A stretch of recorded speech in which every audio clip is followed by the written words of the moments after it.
इसलिए जो काम आपके लिए हो गए हैं उनका तो कम से कम ढंढोरा पीटिए, उसके बारे में तो बात कही। इसलिए मैंने कहा तारीफ करने में जो समाज कमजोर होता है उनके यहां हीरो पैदा नहीं होते हैं।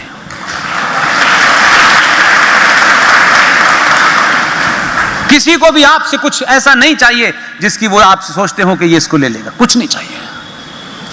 या आपकी तालियां और आपका प्यार है कि मैं आपके बीच में खड़ा हूं। आरएसएन को नहीं चाहिए, जीडी को नहीं चाहिए, सुशील को कुछ नहीं चाहिए, किसी को कुछ नहीं चाहिए।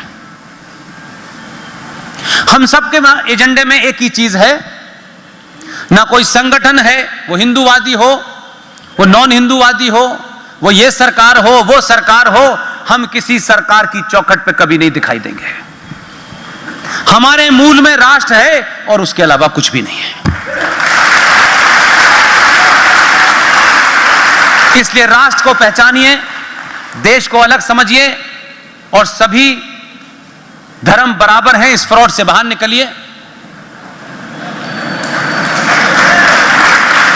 जब आप ये कहते हैं कि सभी धर्म बराबर हैं तो मालूम है आप अनजाने में क्या करते हैं, आप कीचड़ की नाली को समुद्र से तुलना करने लगते हैं।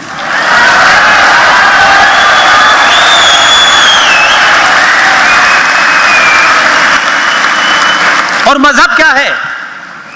कोई भी मजहब क्या है?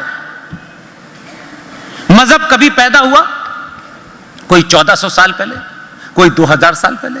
पैदा होने की डेट है, उसका कोई पैगंबर है, उसका कोई प्रॉफिट है, उसकी भी डेट है, वो भी पैदा हुआ। प्रकृति का नियम है, जो पैदा हुआ है वो मरेगा।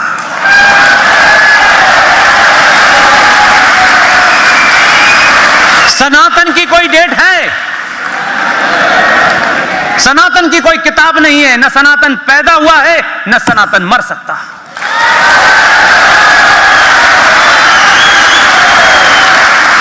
हम दुनिया के सबसे साइंटिफिक लोग हैं। आज हमको बताया जाता है साइंटिफिक टेम्परामेंट होना चाहिए।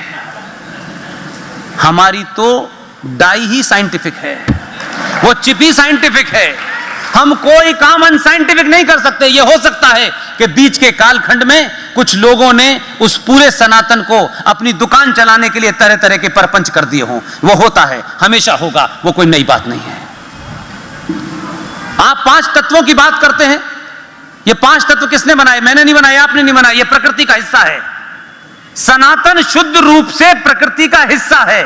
उसी के तहत आप सूरज की पूजा नहीं करते।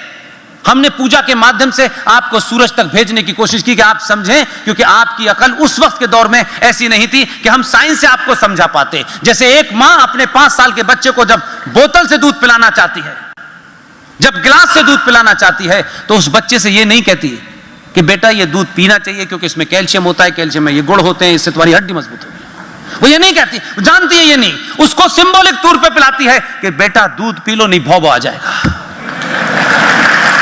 उस मां का भाव क्या है? उस बच्चे को दूध पी ले। लेकिन वही मां उस बच्चे को जब 15 साल का हो जाता है तब नहीं कहती भौं आ जाता है, तब कहती है बेटा इसको पियो, हड्डी मजबूत होगी, तभी तुम जमाल भाई के मुंह पे मार सकते हो। तो दोनों चीजें हैं। इसलिए जब हम किसी चीज को समझाते हैं तो उसको आम आदमी की भाषा में समझाते हैं। तो आपसे कहा गया सूर्य की पूजा करनी चाहिए, सूर्य की पूजा नहीं करनी चाहिए। सूर्य किससे? जो आपको अग्नि मिलती है, जो ताकत मिलती है, जो रोशनी मिलती है, जो एनर्जी मिलती है, हाथ जोड़ के उसका धन्यवाद कर देना चाहिए। वो पूजा नहीं है, वो धन्यवाद है। इससे थैंक्स। आप जिसे ऑक्सीजन कहते हैं, आपके ऋषि मुनियों ने हजारों करोड़ों साल पहले पहचान लिया था, लेकिन उन्होंने जो नाम दिया था वो इस कालखंड में, क्योंकि एक जाहिल आदमी, एक पागल आदमी, एक इस्लामिक जिहादी इस देश में आया, खुद जाहिल, सोच जाहिल, और वो पहुंचा कहां? वो पहुंचा नालंदा। उसने कहा कि एक किताब आ गई है 1400 साल पहले, इसमें हकीम लुकमान का हर फार्मूला है, बाकी सबको जला दो। उस खिलजी ने पूरी लाइब्रेरी नालंदा की जला दी। 3 महीने तक लाखों किताबें जलती रही। क्योंकि उसे जाहिल था वो बेसिकली। तो इस कालखंड की वजह से जो आपका पूरा उत्थान है, आपका जो वजूद है, जिस साइंस पे रखा है, उसके लिए आपको नोट्स नहीं मिल रहे हैं। इसलिए आज आपको बहुत सारे लोग जो इंग्लिश वाले यहां से ले गए थे चीजें चुरा करके, वही आपको बता रहे हैं कि ऑर्गेनिक फूड खाना चाहिए।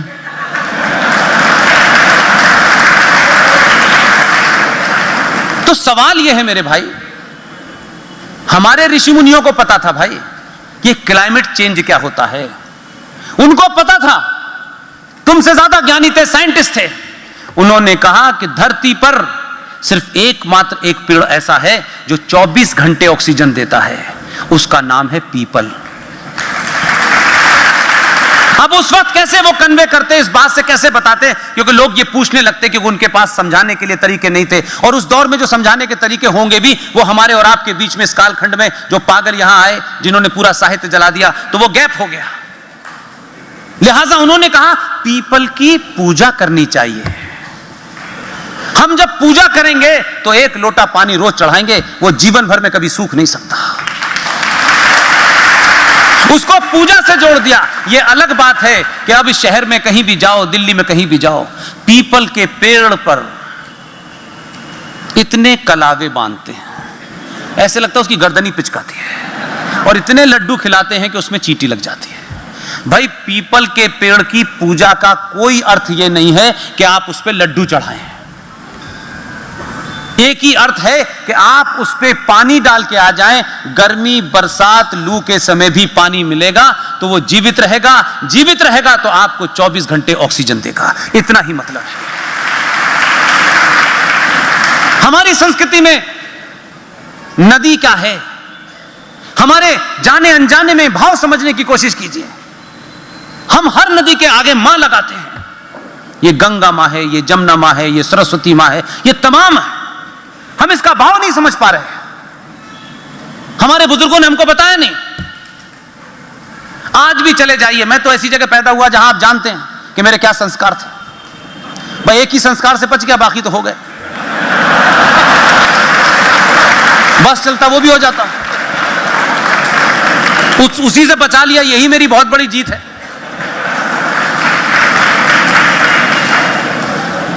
हमारे संस्कारों में, मैं जब बनारस जाता हूं तो आप अक्सर बैठ के देखिएगा, वहां कहां कहां से लोग आते हैं। इस बात को ऑब्जर्व किया मैंने कि मैंने कहा कि मेरी तो बैकग्राउंड ही नहीं ऐसी।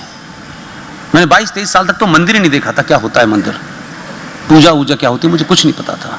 मुझ सिर्फ फर्राटेदार आप कुरान शरीफ सुन सकते थे, अजान दे सकते थे, नमाज पढ़ा सकता था। मैंने अक्सर यह देखा कि जो भी शख्स बनारस में, मेरी मां ऋषिकेश में रहती है, वहां जाता हूं मैं, हरिद्वार जाता हूं मैं, जो भी शख्स एक बार नदी के किनारे चला गया, मैं नहीं जानता कि वो कितना आस्तिक है और कितना नास्तिक है। जाने अनजाने में उसके दिमाग में है ये बात। हमारे यहां नदी के पास पहुंच करके हाथ से पहले पानी लेकर डालते हैं, तब पैर नदी में डालते हैं। सीधे नहीं डालते, सीधे पैर नहीं डालते, बाद में डालते हैं। इसलिए जितनी हमारी मां प्योर है, पवित्र है, उतना ही उस नदी को पवित्र रखना है। इसलिए उसे गंगा मां कहते हैं।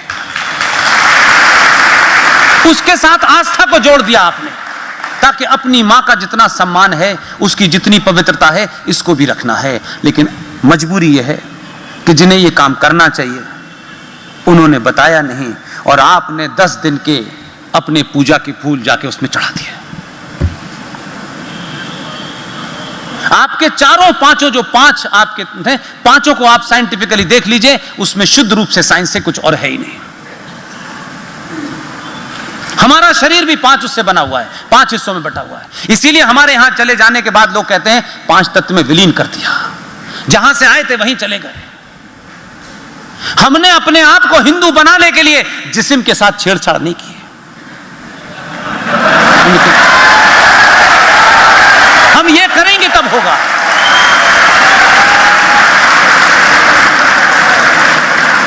हमको जिसने भेजा है उसे हम मानते हैं कि वो समझदार था, वो अक्लमंद था।